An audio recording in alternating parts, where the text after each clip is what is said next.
Michele Câmara, eu sou aluna da Universidade Católica de Brasília, graduanda em Ciências Contábeis, e hoje eu estou aqui para falar um pouco sobre perícia contábil e o trabalho do perito nos dias atuais, e estou com o Alessio Silva de Oliveira.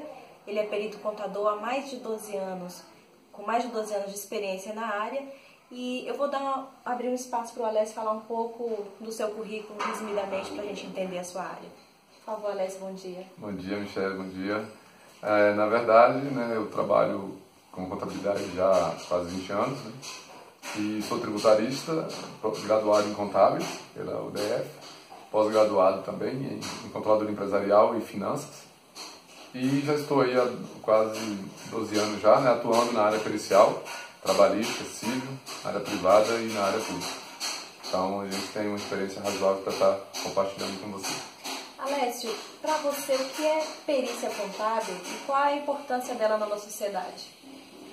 A perícia contábil, no meu entendimento, é uma parte complementar da justiça, né?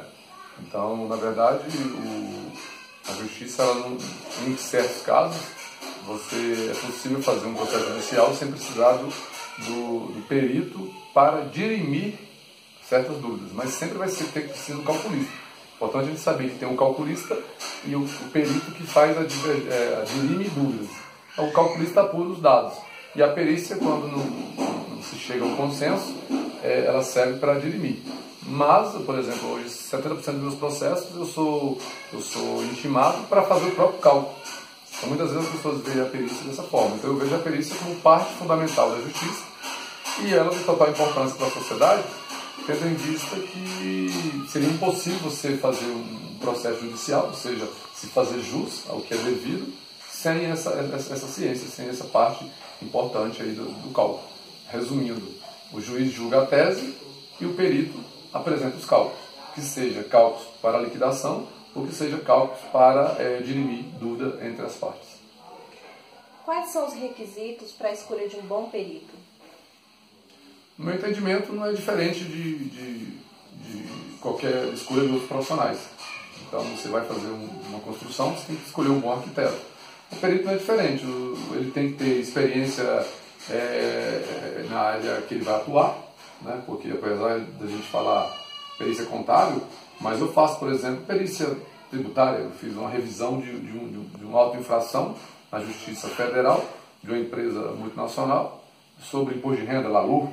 Então, se eu não fosse especialista em LALU, no Código do Decreto 3000, do imposto de renda, não teria condição de fazer essa perícia. Então, às vezes eu faço perícia na área trabalhista, tem que dominar a CLT, enfim. Esse requisito é você conhecer um profissional que tem conhecimento técnico do que faz, experiência, e também tem que ter uma boa didática, tem que ser objetivo, porque senão são produzidos laudos não bons, não objetivos, né? E isso acho que é complicado, até mesmo para o cliente escolher um bom profissional, em se tratando de uma área tão técnica. Porque hoje imagina uma pessoa que não conhece construção civil, escolher um bom pedreiro se ela não conhece construção civil. Então é uma área que realmente é muito carente no mercado, e apesar de ter muitos profissionais formados em contabilidade. Mas enfim, é um conjunto de entendimento sobre experiência, conhecimento técnico e didática para se chegar num bom perito, eu entendo. Então, o perito contábil pode ser contratado por pessoa física e jurídica? Sim, sim. Como eu disse, a perícia, como qualquer outra ciência, quando você começa a entender as ramificações, ela é muito ampla, né? Eu sou especialista hoje nessa área, então até mesmo a forma de treinar meus peritos da minha equipe. Então, por exemplo, você tem a perícia judicial e a perícia privada. A judicial é aquela que você atua na justiça diretamente, ok? É aquela que você atua por intimação do juiz. Por exemplo, eu sou perito do juízo de algumas varas. Então eu recebo a intimação via e-mail, via correio, para que eu possa apresentar um cálculo num processo. Mas também você tem a área privada, que você pode ser contratado por um profissional, por uma pessoa, por uma empresa, e não importa quais são os lados. Então, eu tenho casos que eu sou contratado pelo advogado da parte reclamante, eu tenho casos que eu sou contratado pelo advogado da parte reclamada, eu tenho casos que eu sou procurado pelo próprio cliente, diretamente, Então, às vezes, e outra coisa, você atua de vários lados. Por exemplo, existe um caso na justiça e a pessoa não concorda com o laudo que um perito do juiz apresentou. Eu sou convidado a contrapor o laudo pericial apresentado. E você tem a fase de conhecimento, a fase de liquidação. Não sei se vocês têm. A fase de liquidação é quando o processo já está concluído e o perito é convidado para apresentar os cálculos. E a fase de conhecimento é aquela fase que se inicia o processo judicial. Então, assim, é muito ampla a atuação do perito. Ele pode atuar, de novo, na área trabalhista, na área civil. No meu caso, como perito contábil. Para o juízo ou para a área privada. Na fase de liquidação ou na fase de conhecimento. Eu posso fazer um laudo para... Às vezes eu sou convidado pelo próprio juiz para dirimir laudos entre peritos. O lado A apresentou um laudo, o lado B apresentou outro laudo, e eu sou intimado pelo juiz para apresentar o meu laudo e falar onde os dois estão errados. Então você tem um vasto espaço para você atuar como perito. Então, assim, é bem ampla essa área, bem dinâmica e bem, de certa forma, complexa, porque você requer um conjunto de conhecimentos para responder isso à altura, e tudo bem especificado, objetivo, claro, e principalmente o objetivo da perícia nesses casos é dirimir a dúvida quando tem divergência entre as partes. Na sua opinião, como funciona o mercado de trabalho para um perito contador? É difícil? É muito concorrido? É muito exigente? Bom, a perícia, no meu entendimento, no caso do mercado do perito, ela também segue algumas igualmente outras áreas. Então, por exemplo, se você tem um amigo que é perito e ele decide te formar, vai ter mais facilidade. Se você tem um conhecimento com algum juiz, ele pode te indicar. Eu tenho um caso aqui de uma pessoa que ela tinha uma amizade com uma juíza, ela se formou em contabilidade, quando ela terminou, a juíza começou a passar alguns processos para ela. Como ela é uma pessoa muito ética e muito entendida, o que ela fez? Se juntou ao meu time para nós fazermos as perícias juntos. Por quê? Ela tem a confiança da juíza e eu tenho um conhecimento técnico de 20 anos de experiência como contador e 12 como perito. Então ela foi inteligente. Então, mas tem pessoas que eu sei disso, olhando pelo lado social e pelo lado da distribuição das profissões e das rendas, tem pessoas que tentam entrar no mercado e não conseguem. E aí é aquele velho ciclo que segue para todos. Eu não consigo um processo na justiça porque eu não tenho experiência. E eu não tenho experiência porque eu não tenho processo. Então, assim como outras áreas da vida, você está preso num ciclo negativo. E não é fácil, porque imagina, vamos supor também, no lugar, aí você pode falar assim, por que uma vara trabalhista não distribui para dar oportunidade e para formar novos peritos? É muito simples. Todo mundo hoje vive no limite, todo mundo hoje vive fazendo 200% do que tem que ser feito, mediante as dificuldades, mediante a crise, todo mundo tem que trabalhar muito. Então não é diferente a vida do profissional do tribunal. Então o que o profissional do tribunal pensa, ou o próprio juiz, ou um diretor de secretaria da Justiça? Ela pensa assim, se eu intimar o Alessio, o laudo vai vir no padrão que a gente trabalha. É só pegar, Ctrl+C e está resolvido, é um problema menos. Inclusive ninguém nem questiona, porque o Alessio fundamenta, o Alessio sabe, por experiência, ele sabe fechar todas as portas, e os advogados ficam malucos, não acham brecha para brigar com o laudo. E o processo anda rápido. Se eu intimar, por exemplo, usando o seu nome, se eu intimar a Michele, você não sabe nem para onde vai, você vai começar a aprender. Então nenhuma vara, nenhum diretor de vara está interessado, não por maldade ou porque tem algum esquema, alguma coisa com um perito X ou perito Y. É porque na realidade ele olha para o trabalho dele. É como se você for pensar, por exemplo, no caso da mulher, por que você vai num novo salão, dá oportunidade de um novo salão, correndo o risco de ela fazer sua unha totalmente errada? Por que você não vai num outro salão de beleza para fazer o cabelo seu, sendo que você sabe que corre um grande risco de ela cortar seu cabelo de um jeito horrível, ou do jeito que você não vai ficar em 3 meses com o cabelo horrível? E ainda mais complicando a sua vida do seu tempo, que você não tem para ir no outro salão de novo, e o recurso, o dinheiro. Então, enfim, as pessoas vão pela praticidade. Indicação. No caso, eu estou dizendo o seguinte, o que eu quero dizer com isso? Quando você já tem nome como perito que faz um trabalho de qualidade, fica fácil. Só que para aquele que não tem, ele está travado com a dificuldade de entrar. Por que ele tem essa dificuldade? Porque as diretorias, as varas, os juízes, eles preferem já entregar para aquele que já sabe. Por quê? Porque ele já tem um conforto que vai vir um trabalho de qualidade. Enquanto se ele colocar na mão de um novato que vai começar, ele vai demorar 5, eu demorei 6, 8 anos para aprender a fazer isso. Eu fiquei trabalhando numa vara durante 7 anos, sem receber, honorários sendo cortados para 10% do valor. Meus primeiros honorários eu pedia 5 mil, 4 mil, vinha para 1.000. Porque eu errava o imposto de renda, errava o cálculo, errava os reflexos, errava a forma de escrever, não sabia explicar, não sabia fundamentar. É muito complexo. Um laudo para chegar num nível de clareza, de objetividade, de fundamentação, de exemplo, para fechar as portas, entenda, eu estou lidando com 3 partes. Eu tenho o entendimento da parte reclamante, eu tenho o entendimento da parte reclamada e eu tenho o entendimento do juízo. Eu tenho que ser claro e objetivo para fundamentar para essas 3 partes, por isso é tão complexo. Entende? Eu tenho que apresentar um laudo, o meu trabalho é o trabalho final, é a pintura final, é o retoque. É igual a construção, não é a base que você tem o reboco, a parede e a pintura. Você está no final, não tem mais o que cobrir, é o retoque, é o quadro na parede. E esse quadro na parede tem que vir completo, tem que vir fundamentado. Então, olhando para essa complexidade toda, as varas e os juízes, aqueles que já têm cada seu período de confiança, que é o que eu vejo hoje, cada vara tem um período seu de confiança. Por que ele vai dar a oportunidade para outros e procurar problema para ele? Porque é problema. E aí vamos para o mercado privado. Você hoje pegaria um processo seu judicial, que é o seu dinheiro, aquele seu recurso, aquele que vai te ajudar, que você tem direito de receber uma justiça, 30 mil reais para receber da justiça. Você vai pegar isso por na mão do perito que acabou de formar, que não tem experiência, correndo grande risco de você perder os seus 30 mil, o seu dinheiro, o seu recurso, um exemplo, um valor hipotético. O que você vai fazer? Você vai procurar um profissional que já tem nome, que já tem experiência, que te dá, de certa forma, uma garantia que o cálculo é bem feito, e principalmente você vai seguir a orientação do advogado. E aí, de novo, o advogado vai orientar para o seu cliente um perito que acabou de formar. Então essa é a grande dificuldade para um perito chegar na experiência e alcançar um mercado necessário para ele sobreviver. Então, diante do exposto e diante do que você falou sobre o mercado do perito, o que um graduando em Ciências Contábeis hoje poderia fazer para alcançar esse mercado rapidamente e como você alcançou esse mercado e o que você faria de diferente? Respondendo de trás para frente, eu não faria nada diferente, porque eu creio também que algumas coisas vêm para você de acordo com o seu esforço, com o esforço do seu trabalho. Então foi uma consequência de muito trabalho.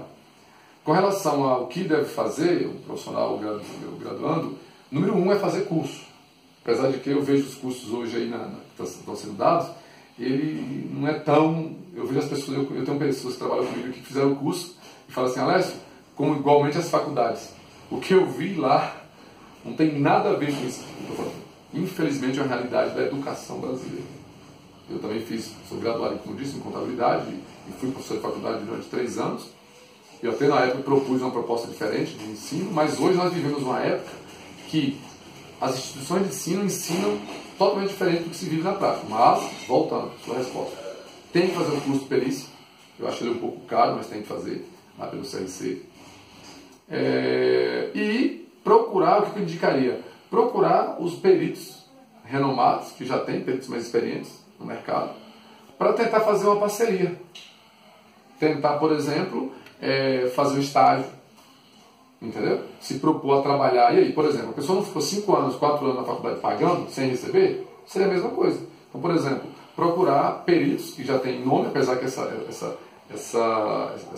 nossa classe, eles são muito fechados. Eu sou um pouco mais aberto, porque eu tenho alguns processos, então, mas buscar o quê? Orientação com essas pessoas. Igual você está fazendo aqui, uma entrevista, de repente você está tendo outra visão da ciência e do trabalho. Então seria isso, procurar e, de certa forma, dentro das possibilidades, você fazer alguns estágios, se propor a ajudar, se propor a fazer cálculos, para poder aprender.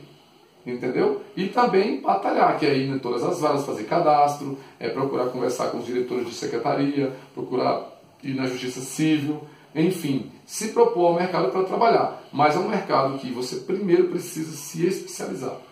Então fechando a resposta. Primeiro, fazer o curso técnico que tem. Segundo, procurar fazer estágio junto com alguns peritos que já fazem. Não é fácil, porque, de novo, eles são fechados, mas tem que tentar. Alessio, qual a diferença entre laudo e parecer? Bom, essa resposta é um pouco técnica e, Na realidade, é quase que a mesma coisa, porque o laudo, são termos técnicos, eu nem pesquisei muito sobre essa nomenclatura, mas pericialmente você é intimado para fazer um laudo pericial e também é intimado para fazer um parecer. Na realidade, o laudo seria a formatação do parecer, entendeu? Como que eu vou emitir o meu parecer?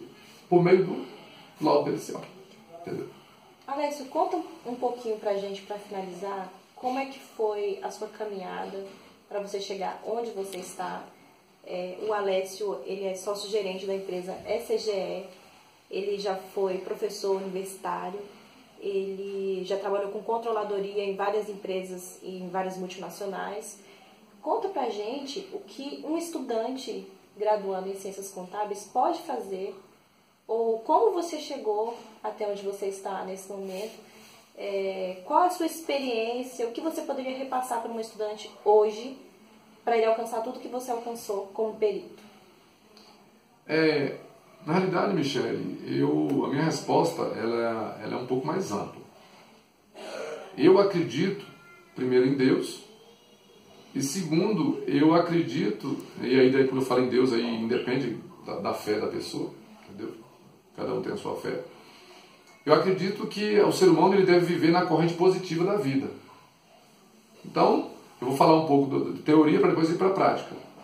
Se você se dispõe a estudar de verdade, o que a maioria dos estudantes não fazem. Na minha opinião, eu como professor de faculdade durante 3 anos e vivi 10 anos dentro de faculdade, né, que eu fiz uma graduação, depois a graduação em Direito, não concluí, falta 2 semestres, eu parei porque eu sou muito feliz como contador. Então eu fiquei 4 anos como contador, fazendo Ciências Contábeis, depois Direito, depois pós-graduação, outra pós em inglês, e depois 3 anos dando aula. Então eu vivi quase 15 anos dentro de instituições de ensino. Na minha opinião, onde tem menos gente estudando na vida é dentro das faculdades.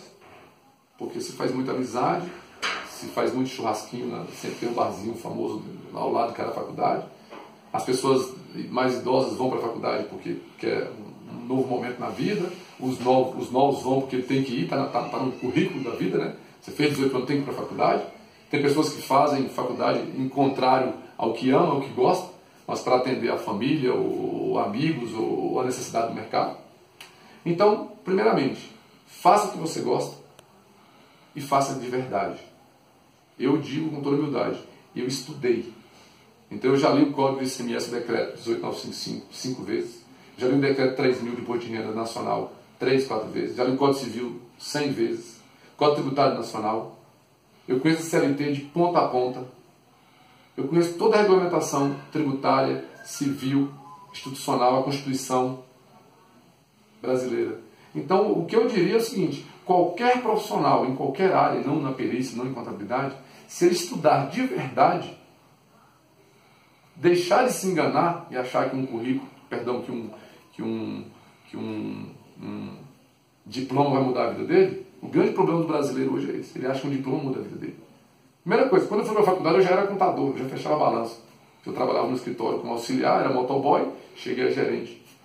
Quando eu fui para a faculdade eu já apurava ICMS, PIS, COFINS, Imposto de Renda, já fechava LALUR. Hoje 80% dos contadores no Brasil não conhecem o LALUR, não conhecem o regulamento de Imposto de Renda Lucro Real. Não sabe o que é parte A, parte B, não sabe o que é compensação, não conhece. Ele sabe tirar o alvará, sabe abrir uma empresa, sabe fazer o simples, mas não conhece tributação. Então, voltando para resumir e fechar sua resposta. Se os estudantes entenderem e pararem de se enganar, pode ser perícia, pode ser direito, pode ser medicina, pode ser auditoria, pode ser contador, pode ser tributarista. Ele vai ser bem sucedido. Porque o mercado carece. Nós vivemos hoje, vocês podem ver no mercado hoje, a realidade. O mesmo país que temos 14 milhões de pessoas nesse atual momento de crise, de gente desempregada, é o mesmo país que carece de mão de obra qualificada. Olha só. Onde está a resposta? No estudo, nas instituições. Então as pessoas, o problema, Michele, é que as pessoas focam no final, focam no reflexo. Eu sou perito reflexo do meu estudo. E não eu estudei porque eu sou perito. Eu sou, humildemente, bem sucedido financeiramente, reflexo do meu estudo. E não eu estudei porque eu sou bem sucedido. Quando eu fiz minha faculdade, eu financiava minha faculdade. Então assim, eu pagava minha mensalidade e parcelava da minha esposa. Eu pagava da minha esposa e parcelava a minha, porque nós ganhávamos R$1.000, R$1.100 de salário na época.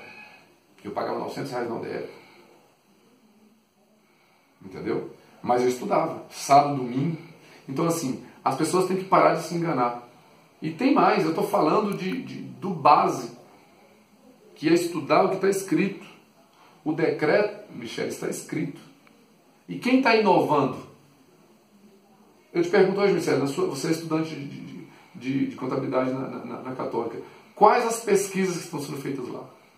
O que está se inovando na contabilidade lá? Porque as pessoas às vezes não conseguem nem plagiar, nem copiar. E o papel do estudante novo, ele não é plagiar, não é copiar. O papel do estudante é evoluir. Eu tenho várias teses que eu evoluí, que eu discordo do que está sendo feito hoje. Eu tenho um software de gestão empresarial da minha empresa, tem muita coisa que eu estou em desacordo aos atuais escritores, que eu já alterei. Então, olha só, nós temos o que está escrito, temos o que tem que ser estudado, e a evolução. Então está aqui, o que está escrito está aqui, a turma de estudantes está aqui embaixo. Não chega nem no que está escrito. Mas na realidade os estudantes têm que chegar e evoluir o que está escrito, para ela continuar crescendo. Estou certo ou estou errado? Sim. Então, resumindo, eu digo que a minha história de vida são 22 anos em Brasília. Comecei como motoboy, eu tinha falado para você na conversa pessoal, e hoje cheguei a diretor de multinacional, tive reuniões em Londres, reuniões nos Estados Unidos, e hoje eu tenho a minha própria empresa. E eu vou resumir. É uma carreira, de certa forma, brilhante? Foi. Mas até hoje eu pago o preço. Trabalho 12, 13 horas por dia. Tenho que estudar, tenho que ler, dou palestra, sou consultor, eu desenvolvo um sistema que eu tenho que desenhar, tenho que validar. E nessa corrente positiva, trazendo para a prática, um dia estudando inglês nos Estados Unidos, isso há 12 anos atrás, eu conheci um juiz e ele me deu a oportunidade de fazer perícia na vara que ele trabalha. E eu sou, inclusive, grato a essa pessoa até hoje, que é meu amigo, por essa oportunidade. Mas não caiu do céu, eu estava lá estudando. Eu não estava lá fazendo farra, brincando. Eu tinha um sonho de falar inglês fluente, eu estava lá estudando. Então, o que eu estou dizendo? Se você se põe na corrente positiva da vida, para batalhar, para estudar, para correr atrás, que seja perícia, que seja direito, que seja um negócio, que seja um comércio, apesar da crise, vai dar certo. Esse é o meu recado para os estudantes. Faça com dignidade, faça com prazer. E outra coisa, perca, entre aspas, 10 anos da sua vida estudando. Depois você vai colher o resto da vida. Foi o que eu fiz. Eu fiquei 13, 14 anos estudando. Hoje eu colho. Seria esse meu recado e minha participação. Por aqui nós finalizamos a nossa entrevista com o Alessio. Alessio, muito obrigada por sua disponibilidade. Eu que agradeço. Obrigada pelo recado para todos os estudantes. E tenham todos um ótimo dia. Bom dia, Obrigado. Alessio. Obrigado.